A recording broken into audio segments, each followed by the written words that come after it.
Tonight, a Fox 5 I-Team exclusive. A woman comes forward to share her story of a 13-year-long affair with Herman Cain. I was aware that he was married, and I was also aware that I was involved in a very inappropriate situation, relationship. Dale Russell reveals what she says about the presidential candidate from Georgia and the relationship she says ended just a few months ago. Herman Cain loves Herman Cain. The bombshell that could reshape the race for the White House. Only on Fox 5 News at 6. The most powerful name in local news. Fox 5 News at 6. We are tracking a developing weather situation tonight. The first snowfall of the season could start falling just hours from now in North Georgia. Good evening. I'm Russ Spencer. And I'm Amanda Davis. We'll have more on our winter weather coming up. But first, that I-Team exclusive. An Atlanta woman talks only to Fox 5 about what she describes as a 13-year-long affair with presidential candidate Herman Cain. I wanted to come out and give my side before it was thrown out there and made out to be something, you know, filthy, which some people will look at this and say, well, that's exactly what it is. Well, senior I-Team reporter Dale Russell is here now with his exclusive interview with Ginger White. Dale? Russ, our investigation began with a tip from a person who knew Atlanta businesswoman Ginger White and alleged Miss White had an affair with Herman Cain. The tipster also alerted other national media who all reached out to Miss White. Well, Ginger White told me she had an off and on affair for more than 13 years with Herman Cain, and she felt she had no choice but to come forward and tell her story on her terms. I'm not proud. I didn't want to come out with this. I did not. Ginger White was worried a political tsunami was headed her way, so she decided to head it off by confessing she was involved in a nearly 14-year-long affair with presidential hopeful Herman Cain. It was pretty simple. It wasn't complicated, and I was aware that he was married, and I was also aware that I was involved in a very inappropriate situation, relationship. I have never acted inappropriately with anyone. Ginger White says she met Herman Cain in the late 90s in Louisville, Kentucky, when as president of the National Restaurant Association, he made a presentation. She was impressed. She says they shared drinks afterwards, and he invited her back to his hotel room, telling her, I would like to definitely see you again. You are very beautiful to me, and I would, you know, love for us to continue this friendship. She says in his hotel room he pulled out a calendar and invited her to meet him in Palm Springs. She accepted, and she says the affair began. He made it very intriguing. It was fun. It was something that took me away from my sort of humdrum life at the time, and it was exciting. She says he gave her his newly published book, Leadership is Common Sense, and he wrote, Miss G, you have already made a big difference. Stay focused as you pursue your next destination. She says during the next 13 years, he would fly her to cities where he was speaking and lavish her with gifts. They often stayed at the Ritz-Carlton in Buckhead and dined at the Four Seasons restaurant. She says he never harassed her, never treated her poorly, and was the same man you see on the campaign trail. Very much the same. Very much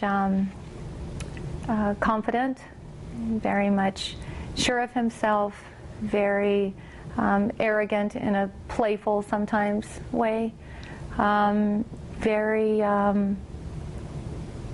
Herman Cain loves Herman Cain. When his new book, CEO of Self, came out in 2001, Ginger White says Cain once again autographed it for her, writing, "Friends are forever. Everything else is a bonus." Is it fair to say that the relationship is going on even now?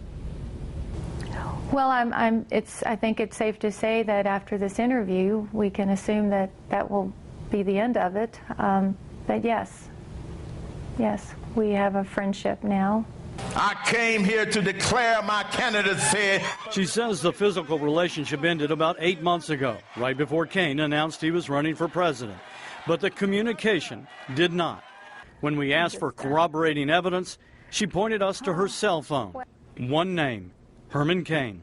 She showed us some of her cell phone bills that included 61 phone calls or text messages to or from this number starting with 678. She says it is Herman Cain's private cell phone. The calls were made during 4 different months. Calls or texts made as early as 4:26 in the morning and as late as 7:52 at night. The latest were in September of this year. We've never worked together, and I can't imagine anyone phoning or texting me for the last 2.5 years. Just because. We texted the number and Herman Cain called us back. He told us he knew Ginger White, but said these are more false allegations. He said she had his number because he was trying to help her financially.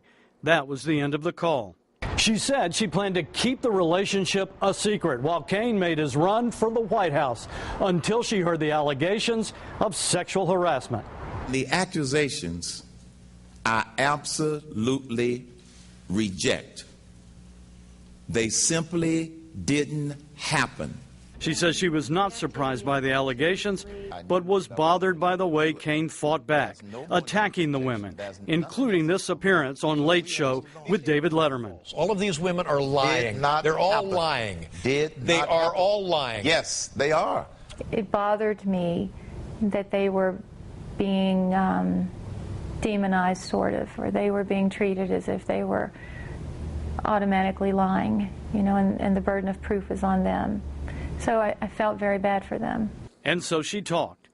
I wanted to come out and give my side before it was thrown out there and made out to be something, you know, filthy, which some people will look at this and say, well, that's exactly what it is. And I'm sorry for that. Before our interview, we checked into Ginger White's background. We found she filed a sexual harassment claim against an employer in 2001. That case was settled. We also found a bankruptcy filing nearly 23 years ago in Kentucky and a number of eviction notices here in DeKalb County over the past 6 years, the most recent this month. Ms. White says she has been unemployed and is a single mom with 2 kids, struggling to make ends meet. I don't think that makes me out to be a bad person. It makes me out to be one of the millions of people right now that are trying to keep a roof over their head. We also found a lawsuit filed by a former business partner, Kimberly Vay, who once sought a stalking temporary protective order against Ms. White for repeated emails, texts, threatening lawsuit, and defamation of character. The case was dismissed, but followed by a libel lawsuit against Ms. White. A judge ordered in favor of Kimberly Vay because Ginger White failed to respond to the lawsuit. If there's a judge's order that says you've libeled someone, why should we believe that you're not libeling someone now? Well, because I admitted whatever happened with Kim and I happened. Just as there would make no sense for me to come out with these allegations against Herman if it absolutely wasn't true. Her attorney at Buckley says she didn't answer the lawsuit because she didn't know about it and thought her business dispute had been settled with negotiations. Ginger White says she expects to be scrutinized and attacked by Herman Cain and the media. But she felt she needed to tell her story before anyone else told it for her. I didn't want to do this, but it was something that I felt at the end of the day was the right thing to do. And is it going to hurt a lot of people? Yes. I'm sure I will be one of them. Now on CNN tonight, even before our story aired, Herman Cain called Ginger White's statements false accusations that cannot be proved. He also called it a concocted story. His attorney, Lynn Wood, issued a very different statement to me late this afternoon, saying this is an accusation of private alleged consensual conduct, not harassment, which is not a proper subject for the media or the public. Russ, Amanda? Well, that will be for the voters to decide. But in the meantime, you said that Ginger White's friend contacted the media, including yourself. Do we have any indication whether she asked this friend to do that, or did she feel like her hand was forced by the friend who tipped the media? She feels like her hand was forced, absolutely. I asked her if she knew this, knew it was going to come out the way it did. She says it didn't. I also talked to the other person. They said Ginger White did not know that I was going to make these phone calls. once those phone calls were made, she started getting just deluged by the media. Right. And she felt, is what she has told me, that this story is going to come out. And I can either let it come out on my terms or sort of be the victim of it, if you will. And she decided to sit down and talk. Nearly 14 years. That's a long time. Did she say how serious they were? Was she in love? Yeah, I asked her that, and she said, no, it wasn't that kind of relationship. I asked her if there were any kind of love letters, for example, and she said no. She called an off-and-on relationship during that time, and she said, I knew he was married, I knew where this was going, and I accepted it for what it was, and that's what she said. All right. You asked a lot of hard questions in the midst of all this. Do you have a sense of whether she might have potentially an ulterior motive? Is she planning, for example, to file a civil lawsuit? She's made no mention, nor has her attorney, of any kind of lawsuit at this point in time. None whatsoever. She said that there's been, she has no interest in any money at this point in time, is what she's saying. If you want to get your story out, this is a good way to do it.